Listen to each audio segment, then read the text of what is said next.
El 22 de agosto de 1951, más de 1 millón de trabajadores se movilizan hasta la avenida 9 de Julio para formar parte de uno de los actos políticos más multitudinarios de la historia argentina. En el escenario montado por la CGT frente al Ministerio de Obras Públicas, las personalidades más importantes del partido peronista esperan las palabras de una sola persona: María Eva Duarte de Perón, esposa del presidente Juan Domingo Perón y principal oradora de la jornada. Ese día, Eva Perón debe contestar si acepta la candidatura a la vicepresidencia de la Nación para las elecciones de noviembre del mismo año. En las últimas horas, rumores de un levantamiento militar hacen peligrar su candidatura y la multitud teme que la respuesta sea la menos esperada. ¿Ustedes creen que si el puesto de vicepresidenta fuera una carga y yo fuera una solución, no hubiera ya conquistado que sí?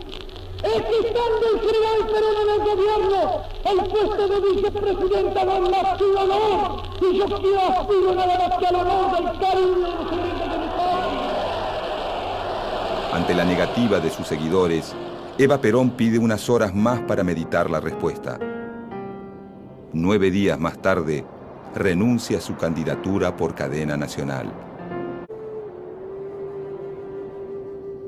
El 7 de mayo de 1919, en la localidad de Los Toldos, al norte de la provincia de Buenos Aires, nace María Eva.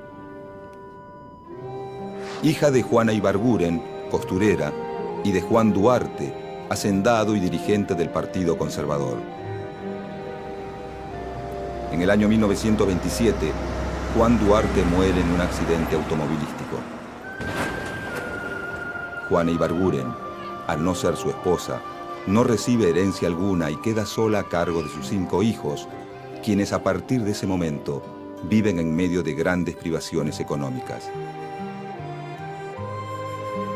A la edad de 15 años, siguiendo una incipiente vocación de actriz, Eva decide irse a vivir a Buenos Aires.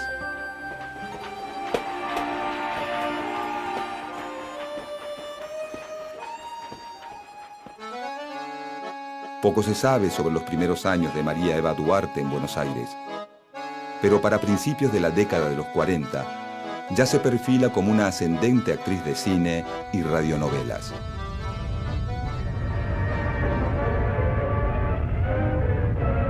Solo 1 minuto bastó para que la hermosa capital cuyana quedara convertida en informe montón de escombros. En 1944, un terremoto destruye la ciudad de San Juan, matando a 7.000 personas y derribando el 90% de sus edificios. En Buenos Aires, Eva es convocada a participar de una campaña solidaria, impulsada desde el gobierno por el entonces secretario de Trabajo y Previsión Social, el coronel Juan Domingo Perón. En la noche del 22 de enero de 1944, en el estadio Luna Park, se lleva a cabo el acto a beneficio de las víctimas del terremoto. En la primera fila, sentados uno al lado del otro, Juan Domingo Perón y Eva Duarte conversan animadamente. A partir de esa noche, ya no se separarán. Y el 22 de octubre de 1945, una semana después de la consagración de Perón como líder popular, se casan. A los 7 meses de su casamiento, Juan Domingo Perón ya es presidente y Eva Duarte, con apenas 27 años, la primera dama. Su juventud y su perfil de artista popular la hacen muy distinta de las anteriores primeras damas, generalmente provenientes de la alta burguesía. Desafiando los prejuicios que apuntan a su origen social, Evita asume plenamente las responsabilidades de su rol protocolar, incluso decide ir más allá. Luego de su gira europea, Evita asume decididamente una intensa labor benefactora. Un año antes, mediante un decreto, el gobierno interviene la Sociedad de Beneficencia, órgano a través del cual las damas de la alta sociedad realizaban actos de caridad con dinero proveniente del Estado. Evita aprovecha esta situación y crea una fundación de ayuda social a la que bautiza con su propio nombre. La Fundación Eva Perón plantea un nuevo modo de llevar a cabo la asistencia a los sectores necesitados, más cercana a la idea de justicia social que propone el peronismo que al tradicional concepto de limosna. La limosna para mí fue siempre un placer de los ricos, el placer desalmado de excitar el deseo de los pobres sin dejarlo nunca satisfecho. Y para eso, para que la limosna sea más miserable y más cruel, inventaron la beneficencia. La limosna y la beneficencia son, para mí, ostentación de riqueza y de poder para humillar a los humildes. Expresiones como esta manifiestan el rechazo que Eva Perón siente por las clases altas. Un sentimiento de enemistad que es mutuo y que se mantiene como un rasgo destacado durante toda la carrera política de Evita. De forma paralela a su labor por los más humildes, Eva Perón va introduciendo en la agenda del gobierno una importante reivindicación para el género femenino. El derecho al voto de la mujer es un debate que ya lleva varios años y que el peronismo no tarda en retomar. Si bien en San Juan las mujeres han accedido a las urnas en 1927 y en 1932 se presentó un proyecto de ley nacional que recibió media sanción, Evita pronto se convierte en una activa promotora del voto femenino. Desde el gobierno se la presenta como la principal impulsora de esta causa, lo que genera un gran malestar entre muchas militantes feministas y de izquierda que llevan varias décadas sosteniendo el reclamo. Pese a las críticas, la iniciativa llega al Congreso y para el año 1947 la ley de sufragio femenino se convierte en realidad. En los últimos días del mes de julio de 1952, un clima de tensa espera invade los barrios populares. En todos los puntos del país, los altares y capillitas para rezar por la salud de Eva se multiplican, mientras que en las residencias de la clase alta se preparan para brindar con champán por la muerte de su más acérrima enemiga. En la noche del 26 de julio, por cadena nacional, la voz de un locutor anuncia el final inevitable. Dolores Cacuango Quilo había nacido el 26 de octubre de 1881 en la comunidad de San Pablo Urcu, perteneciente a la parroquia de Olmedo. Hija de Juan Cacuango y Andrea Quilo, creció en medio de la violencia de sus patrones, el despojo de su cultura, sufrimiento y explotación de su pueblo. Dolores empezó a trabajar desde temprana edad, recogiendo agua, leña, llevando a las ovejas a pastar, por lo que ya desde esa edad iría conociendo los maltratos hacia su pueblo. Años más tarde moriría su padre Juan. Esto solo perjudicaría más la situación para Dolores y su familia, porque las mujeres no podían heredar los guasipungos, lo que a su vez hizo que Dolores tome una decisión. Esta sería trabajar sirviendo a los frailes mercedarios, lo que significaba laborar más de 12 horas, sin sueldo, y como única paga, la comida.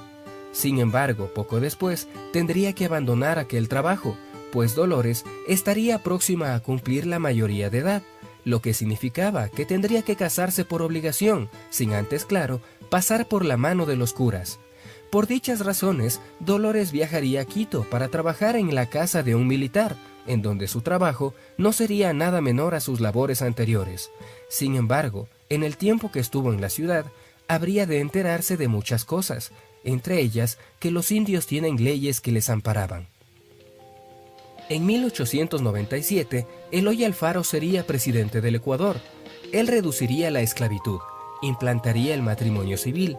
Además, expulsaría a los curas de las haciendas, y estas tierras pasarían a manos del Estado. también sería el resguardo para la lucha social de los campesinos afros y montubios. Sin embargo, en 1912 fue asesinado. Sin embargo, en el año de 1919 se daría un fuerte levantamiento en contra de su administración, donde muchos indígenas morirían a manos de los soldados enviados por el gobierno de Alfredo Baquerizo Moreno. La victoria fue para el patrón. No obstante, debió aceptar por primera vez el pago de un salario que se fijó en 2 reales diarios para los hombres y 1 real para las mujeres. En 1930 se dio inicio a una huelga que duró más de 3 meses. En esa huelga se hacía peticiones como cesar los maltratos, suprimir los diezmos, proveer las herramientas a los trabajadores, suprimir el trabajo obligatorio a las mujeres. Sin embargo, y como era de esperarse, no tardarían en llegar un batallón para reprimir a los campesinos. Los medios de comunicación, en ese entonces encabezados por el diario El Comercio, insistían en asombrarse de las osadas pretensiones de los indígenas y clamaban la aplicación de mano dura contra los sublevados, ya que según ellos sembraban el mal ejemplo de los comunistas y socialistas. Mientras tanto, a los dirigentes de los sindicatos se los amenazaba con llevarlos a Galápagos, que en ese entonces era una cárcel para los más peligrosos delincuentes. Entretanto, Dolores se había preparado. Ella nunca fue a la escuela, pues no había escuela para indios. Por esa razón, pidió la ayuda de una compañera del Partido Comunista para que le lea una y otra vez el Código de Trabajo con el fin de memorizarlo. Se cuenta que en una audiencia con el ministro de Trabajo, Dolores le recitó exactamente el artículo en el cual se amparaba su reclamo. El ministro, por su lado, se había quedado estupefacto frente a la veracidad y elocuencia de Dolores. Dolores Cacuango tenía muy claro que para lograr las reivindicaciones sociales era necesario 3 pilares: la educación, la unión y la lucha. Es así que siempre en sus discursos enfatizaba la unidad, pues solos eran muy vulnerables, pero unidos nadie los podría detener. La historia empieza en 1909 con Rosa Elena Maguaña Alba, más conocida como Tránsito a Maguaña o Mama Tránsito. A temprana edad fue testigo de los abusos que su madre, Mercedes Alba, y su padre, Vicente Maguaña, recibían por parte de los padres mercedarios en la hacienda La Chimba, ubicada en la parroquia Cayambe. Apunte garrote, apunte putieras, lungas vagas, lungas ociosas. No quisiera acordarme, no quisiera conversarme. Esas acciones, esas traiciones. Mediante la reforma agraria en la época del presidente Eloy Alfaro, las tierras fueron expropiadas a los religiosos. Era el trabajo de los indios. Yo andando, no solo yo, con los compañeros de todos los lados. Tan pronto arribaron los años de la adolescencia, enfrentó una dura prueba a nivel personal. Carajo, yo ya me hice 15 años, a mí me hicieron casar 13 años diciendo que forza los hacendadores, violan los hacendadores, a de parir la hija, a de parir la hermana diciendo amén, con un hombre viejo de 25 años. Para el pueblo indígena.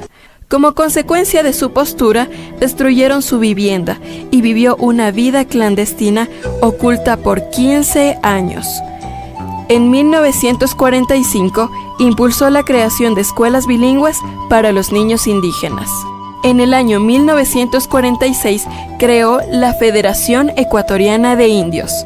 Posteriormente, fue encarcelada por 4 meses por el delito de tráfico de armas, en el año de 1961. Recordemos, si no, una de las anécdotas tal vez dentro de su biografía, cuando ella volvió de haber hecho una gran representación del campesinado del Ecuador, viajó a Cuba, posteriormente a la entonces Unión Soviética. Inmediatamente la detuvieron presa por un poco más de 4 meses, acusándola de haber traído armas y dinero desde los países que ella visitó. Entonces yo creo que esa es una de las evidencias más claras. Recordemos también que el Tránsito a Maguaña formó parte del Partido Socialista, el Partido Comunista, En esa época había muchas diferencias ideológicas con los gobiernos de turno y obviamente ella despertó el malestar en mucha gente de poder que aplicaban todavía aquella idea tan caduca y tan inhumana que es el Huasipungo, por ejemplo. Entonces yo creo que hubieron muchas presiones políticas. El 10 de mayo falleció la lideresa indígena en la comunidad que vio nacer y luchar, pero deja un legado, un pensamiento y lo más importante que puede tener un ser humano, su libertad.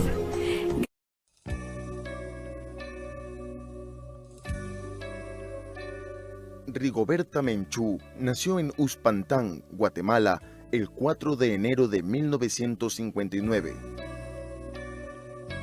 Es una indígena guatemalteca, miembro del grupo Quiché Maya, pero fue en las comunidades indígenas donde aprendió a defenderse con la organización. Durante la violencia armada en Guatemala, perdió a sus padres y a su hermano Víctor, quien fue asesinado por el ejército. Desde muy joven, se involucró en las luchas reivindicativas de los pueblos indígenas y campesinos, siendo miembro fundadora del Comité de Unidad Campesina y de la representación unitaria de la oposición guatemalteca, lo que le valió la persecución política y el exilio a México en 1981. Rigoberta Menchú es un ejemplo digno de seguir por su calidad humana y luchadora.